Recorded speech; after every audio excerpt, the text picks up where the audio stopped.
our school. My honorable teachers and all of my classmates and friends, my sincere greetings and congratulations to all of you. And namaskar. I am very glad to introduce myself before you. I am Anita Vishwas, a student of class 7. I am 12 years old. My father's name is Babu Alikumar Vishwas, who is the head teacher of this institution.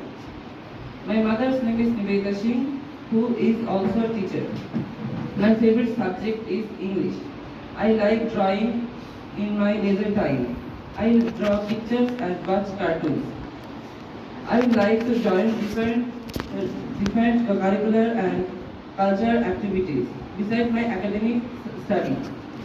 It's a pleasure for me to join in our language club, which inspires me to attend local and national competitions like Nazrul Jayanti.